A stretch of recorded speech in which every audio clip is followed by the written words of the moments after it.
Hello there, YouTube. I am Necrostevo.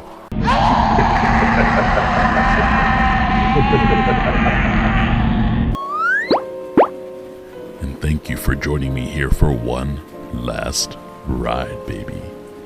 Oh yeah. This time it's time for battle number 2 in pools.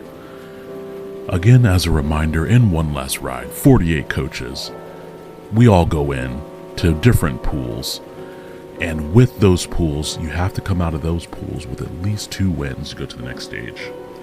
We lost in pool match number 1, so here in pool match number 2, we are going up against the Austin FC Deerlings, coached by T-Slaps, yet another coach whom I have not battled before. I have his information down in the description, so be sure to go check them out. For this matchup, we decided to go much more offensive for the matchup. Number 1, I did highly consider bringing our beer tick to this matchup, but I decided against it because I wanted to just utilize some of the other tools that we had available. Also, beer tick can still be pretty hard stopped by the Terra Urshifu or the Terra Jolteon that is on the other side of the field. So to this matchup, we have a physically defensive Slowking, a very specially defensive Ting-Lu, an offensive, really pretty speedy all-around Terapagos. We have a Life Orb offensive, we ended up going Choice Scarf on our offensive Tornadus, and we decided to go with Choice Scarf Terra into the Water type. Man, I am like completely blanking out on my sets here. I don't know why. I think it's because I battled and then I had time pass and then my brain went all flibbly flobbly. But yeah, those are the sets that we have here. The idea too with the matchup here is if I can get Terapagos in and get a Calm Mind up, that's going to be a win con. Also, I wanted to get in my Ogre Pawn and go for a Swords Dance, and that's another win condition for this battle. Either one of those that I can make happen by pivoting in and out with the Tornadus and the Slowking, that's going to be the way to victory. Now, our opponent did let us know before this match that he actually brought Terra Electric on his Urshifu, which is a little bit annoying because that means that Slowking will not be able to take those hits nearly as well if he just goes for a Terra Electric Thunder Punch, for example. That's okay though, because we are going to just head into this match here and do our best to absolutely crush the opposition. Remember, we've already lost 1, so we have to win. Now the lead here is really important. I could just go with lead Tornadus or Ting-Lu to get up a hazard. I was very worried about lead Choice Banded Meowscarada. I was very pleased to see the Chingling there. Chingling it can run offensive sets like Stored Power, but based off of this team setup with it and the Screamtail, I assumed that it would be maybe setting up screens or just be a disruptive force on his side. So I was very happy, honestly, to see the Ting-Lu over to see the Chimecho over some of the other Pokemon he could have brought. Screamtail I figure would be annoying, as would Goldengo. So here I do decide to just lead with my Choice Scarf Tornadus. The other thing that's nice about Choice Scarf Tornadus is that if he is a Choice Scarf Meowscarada and he leads with that and he goes for the Triple Axle, by using my Terra immediately and U-turning out of there, I will take very minimal damage from Triple Axle, and I will break any sash that he might have, or if he's Scarf, then at least I'll know that immediately. I could stay in and go immediately for a Terra Blast or a Bleak Wind Storm, but if he's Sash, then I might be taking extra damage for no reason. And Meowscarada can easily go for a knockoff as well, and I really don't want to lose my item unless I know that he is Scarf. I'm okay with losing it if he's Scarf, because then he's going to outspeed me no matter what anyway. So we go for Terra Flying here, and I'm just going to go for U-turn. And based off of that damage, I know he doesn't really have any bulk invested, and I expected him to go for a knockoff. Now, I do go out into this Swalot here, because knockoff, if he went for it, it would not knock off my item. Now granted, it would still do boosted damage, but it would not knock off the item. So that's what I wanted. I did not want to lose my item necessarily. He just goes for a U-turn, which now he knows that I'm Scarfed. And so of course I know that he knows that I'm Scarfed because I outsped him. Unless he was running some weird Scarf set that is slower than me. I don't know how you would do that actually.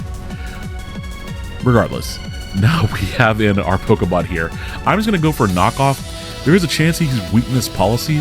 This is a very bulky Swalot, and I'm not really too worried about this Pokemon because I know if I can just lower its HP, I can always bring back in something to easily revenge it. So after we trade knockoffs and a couple of Make It Rains and Shadow Balls, because my capture card freaked out right at that moment there, Swalot does end up going down, but the Goldango has such low HP, I can basically revenge it with anything that I have here. Now, not knowing its exact investment, and also on the off chance that it has something weird like a Custat Berry or something like that, I did go out to Tornadus here just to guarantee outspeeding it, and also if he had a Custat Berry or something weird, I could take the hit very easily and then just pivot out afterwards. Regenerator is a heck of a drug, and so are all of these cheeses. Here, Terra Blast is able to finish off the Goldango, and so Swalot absolutely did its job there because it was able to soak those hits and stop the Goldango from really building up too much momentum and rolling into the rest of the team. The other nice thing about locking into Terra Blast here is that the Terra Blast is a very, very strong option against everything except for the Jolteon, and Jolteon is a free swap into my Tinglu. He could go out to the Urshifu and go for his Terra Electric, but again, either way, if he did that, I would go out into Slowking no matter what. He goes out to his Screamtail here, and fearing a Thunder Wave, I do decide to swap out. Now, I have a couple of options going into the Screamtail. I could easily go into Slowking or into Tinglu. I do decide that Tinglu is going to be the one that makes more sense, just because the Urshifu is very, very healthy in the back. You'll also notice that my Slowking has a Rindo Berry, and that's because I was worried about grass moves coming out of the Urshifu, like a Terra Grass Trailblaze set. But that Rindo Berry will not be very helpful because he went with the electric one. Screamtail just sets up Stealth Rocks, and I was like, you know what, those look darn good. I want some entry hazards of my own. And even if you go for Encore, that's fine by me, because I will just keep setting up spikes.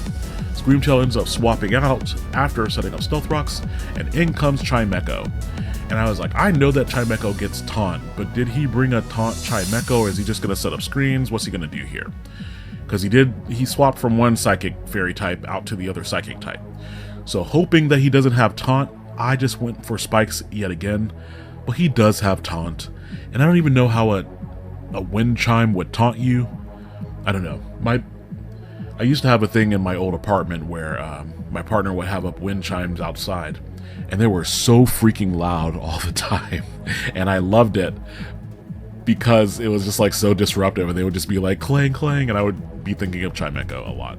Anyways, since I am taunted, I am going to go for the offensive move here because I don't really want to switch out to anything else. I'm okay with Tinglu staying in this position. We do see the Citrus Berry there, and I take a little bit of chip damage. However, that's okay because he's just going to go for the Healing Wish. Now, Healing Wish here I'm okay with because it's probably going to get stored. His Golden Go is KO'd, and the other Pokemon haven't really taken that much damage. And so as long as I can really pressure something off the field... oh wait, I forgot about the Meowscarada. Gosh darn it, I forgot about the Meowscarada. Okay, that was a good play. So now he knows that my Tornadus is scarfed. He has the Meowscarada back at full HP. I was unfortunately not able to finish it off before it got all the way back up to full HP. That's okay. We have a few ways to play around the Meowscarada. Number one, I could just stay in here and Whirlwind, depending on what it wants to do. Probably not the strongest play. Number two, I could hard swap out to Tornadus. I really thought that the Meowscarada was more handled, And so that is why I did let my Swalot go down earlier. Here he goes for triple axle, and fortunately I do get to pair the berries with the cheese in this battle. Huzzah! Berries and cheese. We're here for it. Finally, I got my fruit and cheese off. Got my cheese off. I really cheesed off when I lose. You wouldn't like me when I'm cheesed. Some people like it cheesy, dangerously cheesy. I don't know what's happening.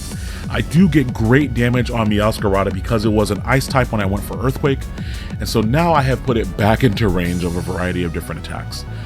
He does call my Slowking coming in here because I just swap out as he goes for the U-turn. That enables him to go out into his Urshifu, which means, of course, that this is definitely a Terra Electric, Thunder Punch, or Terra Blast coming in my direction here. I have a couple of options. Number one, I could go for Scald and hope for a burn. I could also go for the Chilly Reception. I should be able to live a Terra boosted Thunder Punch from this range unless he's Choice Banded. But if he's Choice Banded, that's great because then I just get to go back out to Ting Lu on his locked into the electric mode. So I had a couple of options. He goes for Thunder Punch. Based off of this damage, I actually think he might be Punching Glove. I thought I would live that a little bit more comfortably. I go for Scald and get some solid damage off. I crit him back in exchange for the crit for the triple axle, I guess. This crit on the Urshifu doesn't really matter here, and it also didn't really matter that he hit me with a critical hit, triple axle. So either way, Slowking, thank you for soaking that hit and going down there. You did great. That's actually King Candy, by the way. It does not fit the cheese naming convention, but it is a Slowking that I bred back in 2010 for a Wreck-It Ralph theme team, where Slowking was King Candy, Conkeldurr was Ralph, I had Duosion as Sour Bill, I had Vanillish the Vanellope, I had a Selgor for the Speedy Racer dude. Yeah, it was a Wreck-It Ralph theme team. So that's why that Pokemon was named King Candy. It has a 0 attack IV, and I did not feel like rebreeding that. Here, because I know that he can't really do anything to my Terapagos, I decided to go for Rapid Spin. That's going to do a couple of different things. Number one, that means I'm going to outspeed his whole team if he leaves the field. The Jolteon, this Terapagos is EV to outspeed Jolteon at +1. Now, unfortunately, I do not KO the Screamtail. I'm very worried about the Screamtail having Encore, and so that's why I'm not setting up Calm Minds earlier. But we've seen that it has Stealth Rocks, it probably has Dual Screens, and then it has offensive moves. So I was like, oh, I don't think it has Encore. So now that the Light Screen is up on his side, we are going to just start going for Calm Mind, because we need to stall out these Light Screens just a little bit, because I do not want something coming in and revenging me. Even with the Light Screen up, his Urshifu is at low enough HP that I should be able to KO it with a +1 Terra Starstorms as my max special attack. Here I did go for Earth Power, expecting him to swap out to possibly something else. I didn't know if he would go to Urshifu or into the Jolteon, but I didn't want to use up all my PP on my Terra Starstorms. That's the only reason I went for it. Terra Starstorm is still stronger, but I only get 8 of them, and those are some precious power points that are being used there. I would love the Legend ZA cooldown with Terra Starstorm, because then you could just spray and pray, I guess, like Cheese Whiz or something. Here I did forget about Alluring Voice. Alluring Voice, of course, if you raise your stats that turn that you get hit by it, then you get confused. So while it doesn't do very much damage to me, I do get confused. And I was like, please don't hit yourself in confusion. I would love to just take out this Jolteon here. And I do end up breaking through. I decided to continue to stall the screens out, though, knowing that if I hit myself, he still can't KO me with a Thunderbolt. If I don't hit myself, then I'm going to make darn well sure that I don't get KO'd by 2 more Thunderbolts. Now, we do have to be careful because I am getting close to being in range of an Aqua Jet if that's something that the Urshifu has. I snap out of confusion here, and I did go for Terra Starstorm just in case he swapped out. He did not, so I did burn one there for no particularly good reason. After this, he has the Screamtail remaining, and he has the Urshifu at very low HP. So with those being the Pokemon that he has remaining in the back, I think that this might be a wrap unless he gets like a critical hit on an Aqua Jet here or something like that. That would have to be his way out of this battle. Now, I do decide to go for Terra Starstorm just to maximize my damage. Terra Starstorm is just really powerful. Being 120 base power, a move has to be basically doubly super effective, or Terra Starstorm needs to be resisted in order for it to not be the best offensive option. But I am very pleased here. With Terapagos, I was running into a little bit of 4 move slot syndrome and not knowing exactly which 4 moves to run. Because you can very easily get into situations with Terapagos where you don't have the exact 4 moves that you need because it just learns so many moves. It's kind of like the issue I run into with Mew a lot, and that's why I don't ever draft Mew. But Terapagos, for me, was much more offensive there. Now, unless he has Sucker Punch on the Meowscarada, we're going to outspeed this as well, because I knew I had enough speed to outspeed the Jolteon, and Meowscarada is slower than Jolteon. So, he has this left and the Scream Tail, I believe. Meowscarada is going to go down here to the Terra Starstorm, and that means that with his last remaining Pokemon, we are going to win our battle number 2 in pools for one last ride. As much fun as it is saying that, I will probably start calling it the OLR. But if I don't win my next match, I won't be calling it anything, because I will be out. So, T-Slaps, thank you so much for the battle. It is very fun to battle someone who appreciates the power of Chimecho and Muck. Although we didn't get to see the Muck here, I would have liked the Muck on Swalot matchup there. Our next battle that we will be doing is going up against John Jr. So yet another person that we have not battled before, but just like with Who and T-Slaps, someone who I've been subbed to and have been watching a lot of their battles. So thank you all for watching this one, and we are not out yet. We need to win one more, and then we will be on to the next stage of One Last Ride. Hang in there. And in the meantime, I hope you have a wonderful night. Goodbye.